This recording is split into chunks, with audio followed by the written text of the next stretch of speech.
ತಮ್ಮ ಊಟ ಮಾಡೋಣ? ಇಲ್ಲ ರೀ, ಇನ್ನೂ ಬಂದಿಲ್ಲ ಅವನು. ಇನ್ನ ಬಂದಿಲ್ಲೇನೆ? ಟೈಮ್ ನೋಡು 12 ಆಗಿದೆ. ಫ್ರೆಂಡ್ ಬರ್ತ್ಡೇ ಪಾರ್ಟಿಗೆ ಹೋಗ್ತೀನಿ ಅಂತ ಹೇಳ್ದಾರಿ. ಬರ್ತ್ಡೇ ಪಾರ್ಟಿನಾ?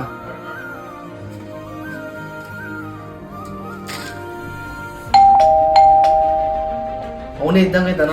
ತಡಿ ಮಾಡ್ತೀನಿ ಅವನಿಗೆ. ಏಯ್, ಕುಡ್ದು ಬಂದಿದ್ಯಾ? ಅಣ್ಣ, ಅದು ನನ್ನ ಫ್ರೆಂಡ್ ಬರ್ತ್ಡೇ ಪಾರ್ಟಿ ಇತ್ತಣ್ಣ. ಇವತ್ತು ನೀನು ಹೊರಗೆ ಮಲಗೋ. ರೀ, ಈ ಚಳಿನಲ್ಲಿ ಅವ್ನು ಹಿಂಗ್ ಮಲ್ಕೊಂತಾನ್ರಿ ಆಚೆ. ಏಯ್, ನೀನ್ ಸುಮ್ನೆ ಒಳಗೆ ಹೋಗು. ಅವ್ನು ಚಳಿಗನ ಮಲಗ್ಲಿ, ಇಲ್ಲ ಎಲ್ಲ ಸತ್ತನ ಸಾಯ್ಲಿ. ಅಣ್ಣ ಅಣ್ಣ ಅಣ್ಣ ಅಣ್ಣ ಬಾಗಿಲು ತೆಗಿಯೋಣ ಅಣ್ಣ, ಪ್ಲೀಸ್ ಅಣ್ಣ. ರೀ, ಒಂದ್ಸತಿ ಆಲೋಚನೆ ಮಾಡ್ರಿ. ಏಯ್, ಅವ್ನಿಗೆ ಹಿಂಗ್ ಮಾಡಿದ್ರೆ ಬುದ್ಧಿ ಬರೋದು. ಇನ್ನೊಂದ್ಸಲ ಕುಡಿಬೇಕಂದ್ರೆ ಅವ್ನಿಗೆ ಭಯ ಬೀಳ್ತಾನ.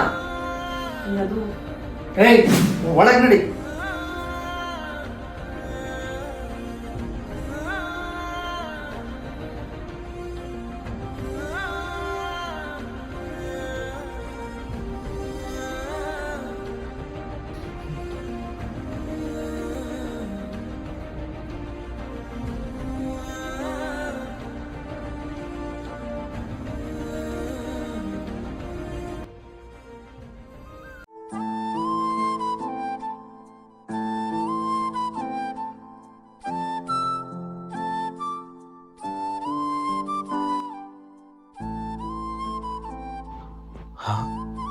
ಅತ್ತಿಗೆ ಅತ್ತಿಗೆ ತುಂಬಾ ಥ್ಯಾಂಕ್ಸ್ ಅತ್ತಿಗೆ. ಹಾ ಉಪ್ಪಿ, ಮಲ್ಕೋ.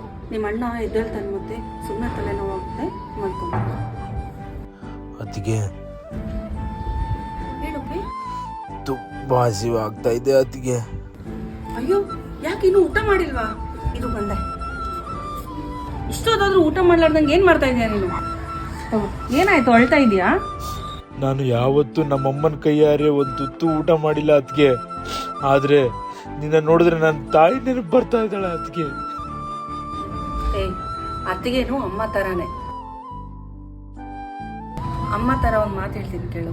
ಈ ಕುಡಿಯೋದು ತಿರುಗೋದೆಲ್ಲ ಬಿಟ್ಟು ಅಣ್ಣ ಹೇಳಿದ ಮಾತು ಕೇಳ್ಕೊಂಡು ಆರಾಮಾಗಿರ್ಬೋದಲ್ವಾ? ಸರಿ ಅಮ್ಮ, ಇವಾಗ ನೀನ್ ಹೇಳ್ತಿದೀಯಲ್ಲ, ನಿನ್ ಮಾತೆಲ್ಲ ನಾನು ಕೇಳ್ತೀನಿ.